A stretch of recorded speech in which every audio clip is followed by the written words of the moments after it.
My parents and me, we were born down in Croatia. Well, at that time it was Yugoslavia, you know.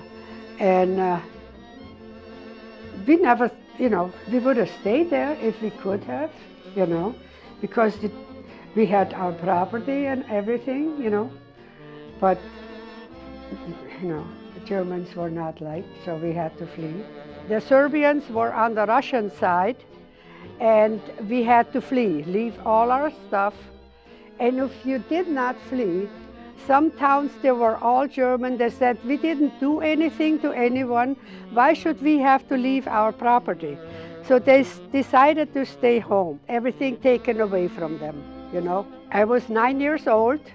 We had to flee. They told us it's Sunday, tomorrow we have to move. Otherwise, they kill, so many didn't make it in that. There was a few concentration camps down there. Anyway, so we had to leave, but the farmers all had to take their own wagon and on horses and move. And there was one Austrian high official in the army. He said, we have to get those German people out of here. And some said, I'll just let them be. He said, no, we have to take them out. They're in the army with us, So, and what he did, every town had to go to a different town. It was all scheduled where you have to go. Some ended up in East Germany, some ended up in Austria, different places. They took us to the train station, and then we had to wait 3 days till our train comes. And then they put us in a train. It was not it was a freight train. So you just had to go in and sit down. My mom, it was just women and children and old people. We didn't know exactly where we were going, but so yeah, it was in Upper Austria. So it took us 7 days. Took 7 days with the train, because we're in the train and we see the American bombers coming, They said, go out and in the ditch. So we did, and I looked up there.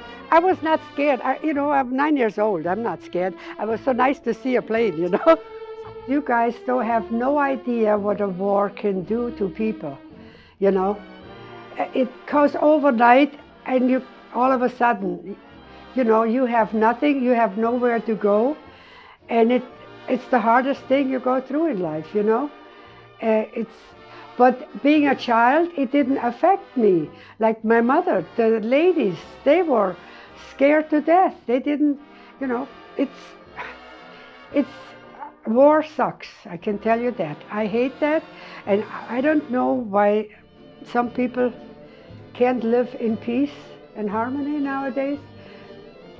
I don't know, But Austria was hard, because here I'm 14 years old and I gotta go 10 kilometers to work every day. That's all you did from 8 o'clock or 7 o'clock till 6 o'clock at night, You come home, you have your dinner and you go to bed, and you get up at 4 in the morning in the wintertime. I was so happy when we left Austria to go to Germany. We didn't have much to eat, and there was no water in the house in Austria, but we had a river right there, so we had a lot of water there to wash, and in the summer we were always in the water, swimming, and I like that.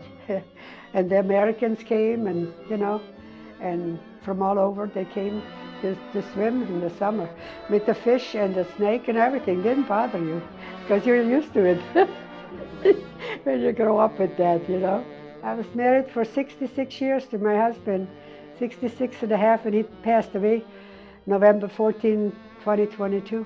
Oh, the kids all loved. He was funny. He was, he always.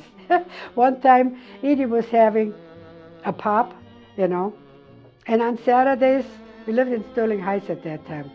Edie always helped me clean. I says, you do, no, there was out here already. I says, you do the upstairs, I do the downstairs, or whatever. So, and he saw that, so he went and drank her pop and put another pop in there. And she comes and takes a sip, and she goes, She knew it didn't taste right, but she didn't say a word. Well, I laughed so much. Yeah, that's what he did. He was always a prankster, you know. Thank you so much for having me. I enjoyed it very much, and yeah, that's about it.